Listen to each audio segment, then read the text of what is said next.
PS4 news కి స్వాగతం. ముందుగా ముఖ్యాంశాలు. కనీసం ముగ్గురిని కనండి, మోహన్ భగవత్.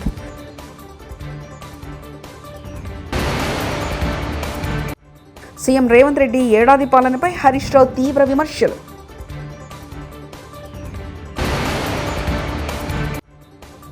పవన్ని చూస్తే గబ్బర్ సింగ్ 3 గుర్తుకొస్తుంది. బొత్స సత్యనారాయణ.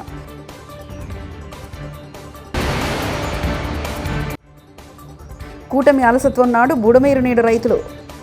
అనిల్ కుమార్. ప్రతి భారతీయ కుటుంబం కనీసం ముగ్గురేసి పిల్లల్ని కనాలని రాష్ట్రీయ స్వయం సేవక్ సంఘ్ RSS చీఫ్ మోహన్ భగవత్ పిలుపునిచ్చారు. జనసంఖ్య క్షీణిస్తే సమాజమే అంతరిస్తుందని హెచ్చరించారు. ఆయన ఆదివారం ఇక్కడ నాగపూర్లో నిర్వహించిన కథాలేఖుల్ సమ్మేళనంలో ఆయన ప్రసంగించారు. ప్రస్తుత జనాభా విధానం 25 ఏళ్ల నాటిదని, 1998 లేదా 2002లో ఖరారు చేశారని, జనసంఖ్య వృద్ధి రేటు 2.1కి తగ్గకూడదని అందులో స్పష్టం చేశారని గుర్తు చేశారు. కుటుంబం సమాజంలో భాగమని, ప్రతి కుటుంబం ఒక యూనిట్, జనాభా తగ్గుదల ఆందోళన కలిగించే అంశమని తెలిపారు.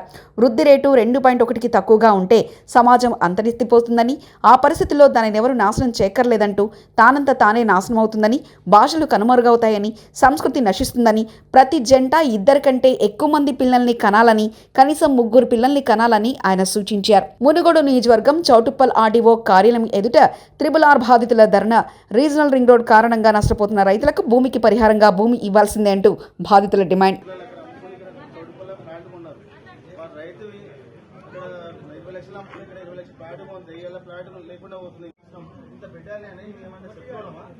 దేశద్రోహులమ్మా, టెరరిస్టులమ్మా, రైతులకి లేదా ఇది ఇంతమంది పెట్టాలి వస్తారా? నాకు అర్థం కాదు. అసలు ఏం తప్పు చేస్తున్నాము? మా భూమి పోతున్నామని. కాపులపై ఎమ్మెల్సీ వివాదాస్పద వ్యాఖ్యలు. సమాజంలో ఒక రెడ్డి కారు కొంటే గారు బ్రహ్మాండమైన గారు కొన్నారంటారు. ఒక చౌదరి ఇల్లు కడితే చౌదరి గారు గొప్ప బిల్డింగ్ కట్టారని చెప్పుకుంటారు. కానీ కాపోడు స్కూటర్పై కొడుతుంటే ఎక్కడ కొట్టుకొచ్చారని అంటుంటారు. ఇది కాపులు సిగ్గుపడాల్సిన విషయం అంటూ కాపు సంఘం మీటింగ్లో వైసీపీ ఎమ్మెల్సీ తోట త్రిమూర్తులు వ్యాఖ్యానించారు. అదే చౌదరి గారు ఒక బిల్డింగ్ కట్టాడంటే ఆయన దగ్గర పనిచేసేవాడు, అబ్బో మా చౌదరి గారు గొప్ప బిల్డింగ్ కట్టాడని చెప్తుంటాడు. అదే ఎవడన్నా కాపాడు స్కూటర్ వేసుకెళ్తుంటే వీడు ఎక్కడ దొక్కు వచ్చాడు అని చెప్తారట. సిగ్గుపడాలి, చప్పట్లు కొట్టింది.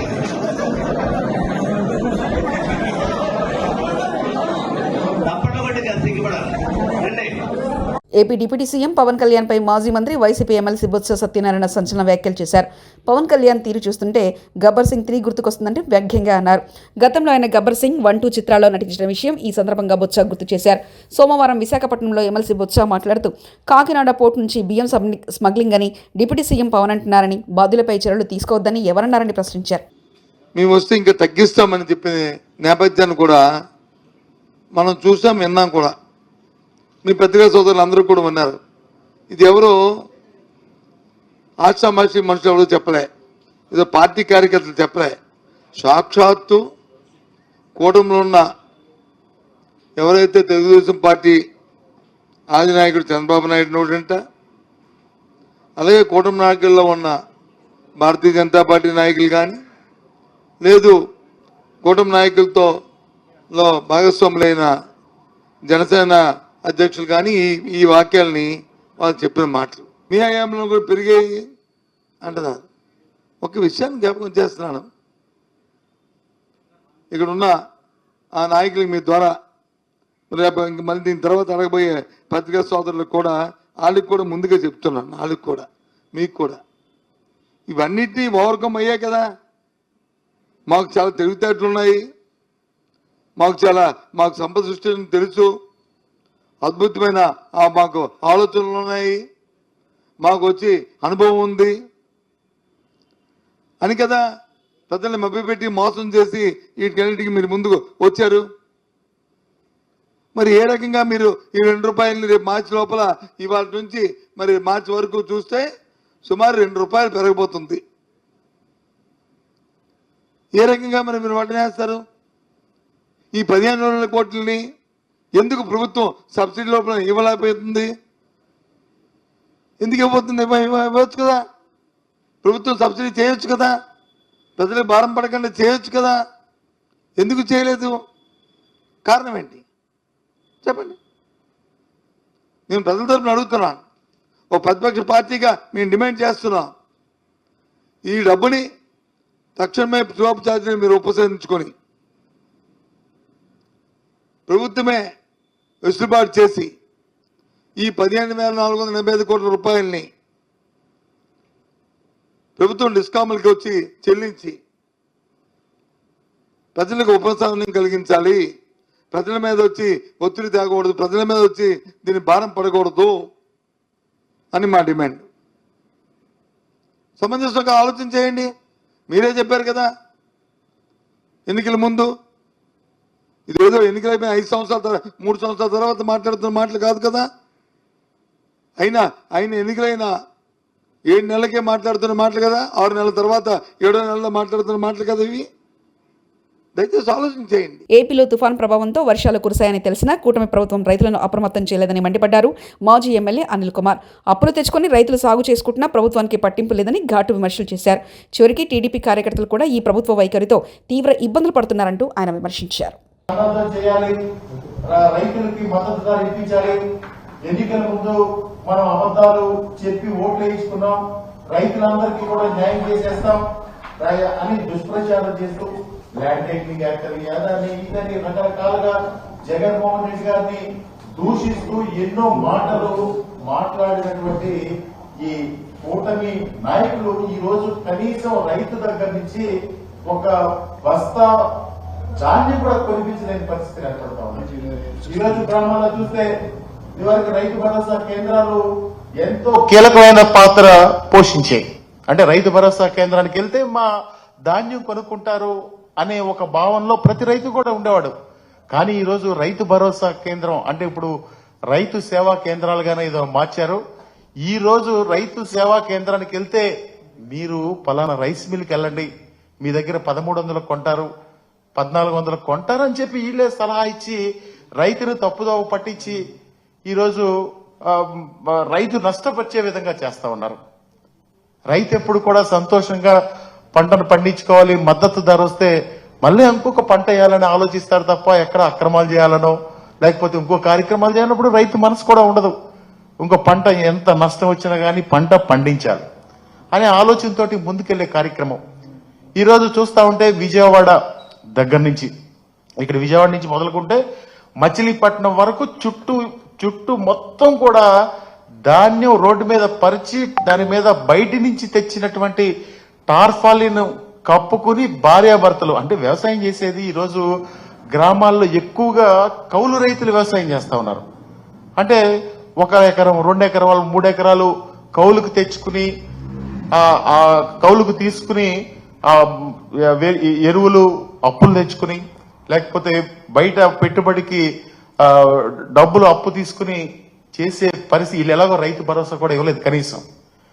ఆ పరిస్థితుల్లో ఈరోజు వీళ్ళు ఏం చేస్తా ఉన్నారంటే ఇవన్నీ కూడా క్యాచ్ చేసుకుంటున్నారు. అంటే ఒక్కొక్క బస్తా అంటే 75 కిలోల బస్తాకి 300 నుంచి 400 రూపాయలు నష్టం జరిగే విధంగా ఈరోజు ప్రభుత్వం వ్యవహరిస్తా ఉంది. రైతు మిల్లర్లు కూడా ఈ రైస్ మిల్లర్లు కూడా ఏం చేస్తా ఉన్నారంటే ఒక రోజు ఈ ధాన్యం ఎత్తకపోతే ఈరోజు 1400 అడిగితే రేపు అడిగితే 1300కి ఇచ్చేస్తారులే అని. సీఎం రేవంత్ రెడ్డి ఏడాది పాలనపై బీఆర్ఎస్ సీనియర్ నేత మాజీ మంత్రి హరీష్ రావు తీవ్ర విమర్శలు చేశారు. నాడు నేడు పేరుతో ఎన్నికల ప్రచారంలో సీఎం ఇచ్చిన హామీలను స్క్రీన్లో ప్రదర్శించారు. ముఖ్యమంత్రి సిగ్గు ఎగ్గు లేకుండా ఫైర్ అయ్యారు. ఈ సందర్భంగా సోమవారం ఆయన తెలంగాణ భవన్లో మీడియాతో మాట్లాడుతూ మాటలు మార్చడంలో రేవంత్ రెడ్డి పీహెచ్డీ చేశారని, 2 కాదు 3వ మాట కూడా మార్చగల నేర్పరి అని, పూటకో పార్టీ మార్చడం రేవంత్ రెడ్డికి వెన్నతో పెట్టిన విద్య అని, రాక్షసులు అన్న నోటితోనే దేవత అని పొగడగల సామర్థ్యం రేవంత్ రెడ్డి సొంతమని విమర్శించారు. ఏడాది పాలనలో కూల్చివేతలు తప్ప రేవంత్ నిర్మించింది లేవని, తనది కూడా పోలీస్ కుటుంబం అన్న సీఎం పోలీస్ కుటుంబాలను రాజు రంపాన పెడుతున్నారని తీవ్ర విమర్శలు చేశారు. కమిలిపోయేటట్టు చితక బాధితివి. లగచర్లలో గిరిజనులు మా భూములు మాకు కావాలని గిరిజనులు రోడ్ల మీదకి వస్తే అర్ధరాత్రి పూట ఆ మహిళల్ని తొక్కుకుంటూ పోయి ఇవాళ గిరిజనులను అరెస్ట్ చేస్తేవి. అంటే ఒక టెర్రరిస్టులను చేసినావు నువ్వు లగచర్లను. అంటే ఈ రకంగా చివరికి ప్రజా సంఘాలు మన సోదరిమణి సంధ్య గారు వారి బృందం లగచర్లకు మేము పోయి చూడడానికి వెళ్తామంటే వాళ్ళ బట్టలు చిరిగిపోయినాయి కదా. పోలీసులు చివరికి ఆ రోజేమో వాడుకున్నావు నువ్వు వాళ్ళను, ఆ రోజు వాళ్ళని అద్భుతంగా చాలా గొప్ప వాళ్ళని ఉపయోగించుకున్నావు, కాంగ్రెస్ పార్టీ అధికారంలో రావడానికి అన్ని రకాలుగా ఉపయోగించుకున్నావు.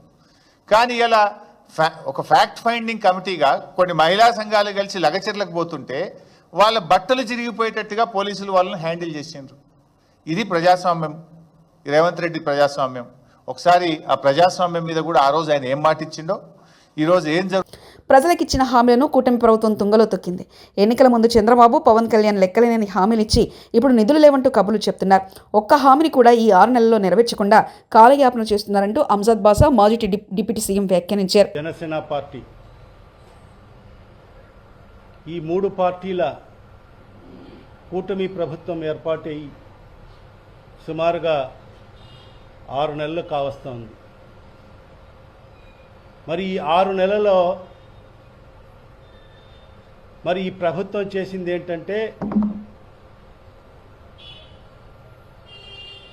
ప్రజలకిచ్చిన హామీలు తొంగలో తొక్కి కేవలం కక్ష సాధింపు అనే ధోరణిలో మరి ఈరోజు ఈ ప్రభుత్వం ముందుకెళ్తున్న పరిస్థితి మనందరికీ స్పష్టంగా కనిపిస్తుంది. ఎన్నికల ముందు చంద్రబాబు నాయుడు గారు మరి పవన్ కళ్యాణ్ గారు అనేక బహిరంగ సభల్లో ఈ రాష్ట్ర ప్రజలకు అనేక హామీలు ఇవ్వడం జరిగింది. సూపర్ 6 అని చెప్పి, సూపర్ 7 అని చెప్పి మరి అనేక హామీలు ఇచ్చేసి మరి ఈరోజు అధికారంలోకి వచ్చిన తర్వాత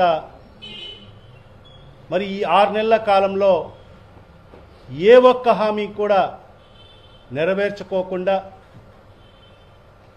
మరి ఈరోజు ఆ హామీలు నెరవేర్చాలంటే మన కాడ నిధులు లేవు అని చెప్పి చెప్పుకోవడము, మరి అదేవిధంగా ప్రతి సందర్భంలో కూడా ప్రతి మాట విషయానికి కూడా గత ప్రభుత్వం, జగన్మోహన్ రెడ్డి గారి ప్రభుత్వం అని చెప్పి గత ప్రభుత్వం మీద నిందలు వేసేదానికోసం మాత్రమే ఈ 6 నెలల సమయాన్ని వినియోగించుకున్న పరిస్థితి మనకు స్పష్టంగా కనిపిస్తుంది.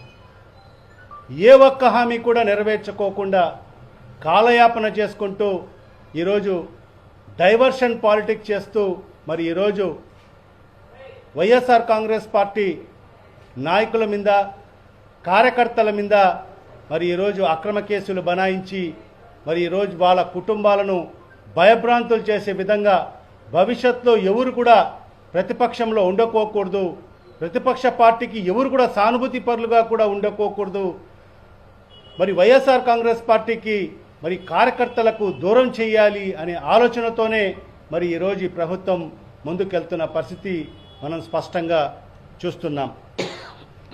మరి ఈరోజు ఈ ప్రెస్ మీట్కి ముఖ్య ఉద్దేశం నిన్నటి దినం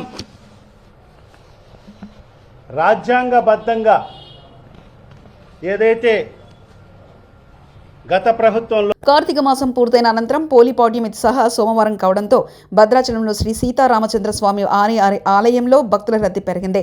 తెల్లవారుజాము నుంచే పవిత్ర గోదావరి నదిలో స్నానాలు ఆచరించిన భక్తులు స్వామివారి దర్శనం కోసం క్యూ కట్టారు. పలు ప్రాంతాల నుంచి తరలివచ్చి భక్తులతో ఆలయ ప్రాంగణం కిటకిటలాడుతుంది. తెల్లవారుజాము నుంచే భక్తులు క్యూ లైన్లో బారులు తీరారు. భక్తుల రద్దీ పెరగడంతో స్వామివారి ఉచిత దర్శనానికి 3 గంటల సమయం పడుతుంది.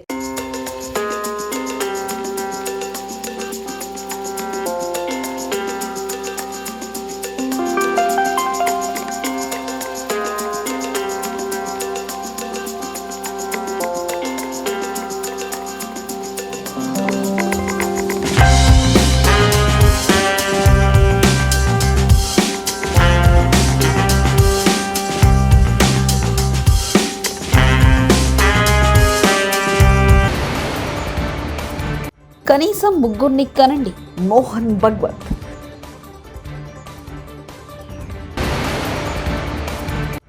సీఎం రేవంత్ రెడ్డి ఏడాది పాలనపై హరీష్ రావు తీవ్ర విమర్శలు.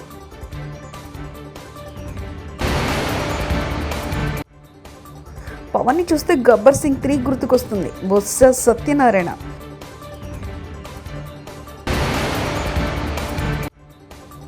కూటమి అలసత్వం నాడు బుడమేరు నీడు రైతులు అనిల్ కుమార్.